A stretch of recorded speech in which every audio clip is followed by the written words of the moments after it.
সাইয়েদনা ইব্রাহিম আলাইহিস সালামকে রব্বুল আলামিন যখন বললেন, ইয়া ইব্রাহিম আসলিম, আত্মসমর্পণ করো, ইয়া ইব্রাহিম আসলিম, আত্মসমর্পণ করো। আল্লাহ বললেন, ইদ ক্বালা লাহু রাব্বুহু আসলিম, যখন রব সাইয়েদনা ইব্রাহিম আলাইহিস সালামকে বললেন আসলিম, আত্মসমর্পণ করো, সাইয়েদনা ইব্রাহিম আলাইহিস সালাম বললেন, ক্বালা আসলামতু লিরাব্বিল আলামিন, আল্লাহ আমি সারেন্ডার, আমি আত্মসমর্পণ করলাম। সুবহানাল্লাহ পড়েন। আল্লাহ তাআলা বললেন সাথে সাথে যদি কিন্তু ছাড়াই আত্মসমর্পণ করতে হবে, সারেন্ডার করতে হবে।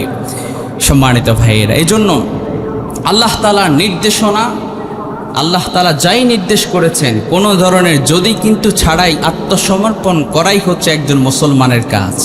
একজন মুসলমান আল্লাহ তাআলার প্রতিটা নির্দেশ, প্রতিটা আদেশ, প্রতিটা নিষেধ পাই টু পাই মেনে চলবে। এখানে যদি কিন্তু চলবে না।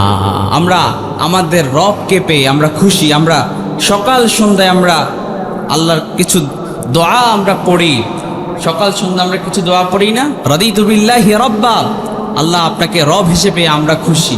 ওয়া বিল ইসলামি দীনা, ইসলামকে দিন হিসেবে আমরা পেয়ে খুশি। সুবহানাল্লাহ পড়েন।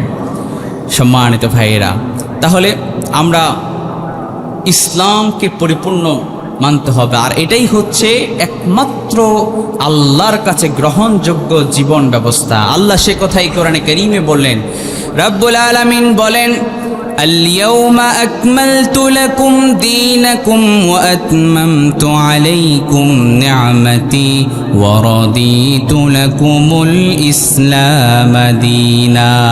পড়ুন আল্লাহু আকবার।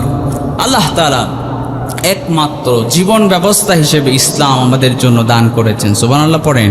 ইসলাম ছাড়া আর কোনো জীবন ব্যবস্থা আল্লাহর কাছে গ্রহণযোগ্য নয়।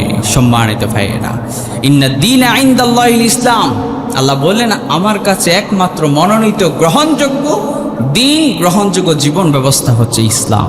তাহলে আমাদেরকে প্রথমে মুসলমান হতে হবে, আত্মসমর্পণকারী হতে হবে, তবেই আল্লাহ যে বললেন মহাপ্রতিদান দিবেন, মহাপ্রতিদান জান্নাত দিবেন, সেই জান্নাতে আমরা এক নাম্বার কাজ হচ্ছে জান্নাতে যেতে হলে আমাদেরকে মুসলমান হতে হবে।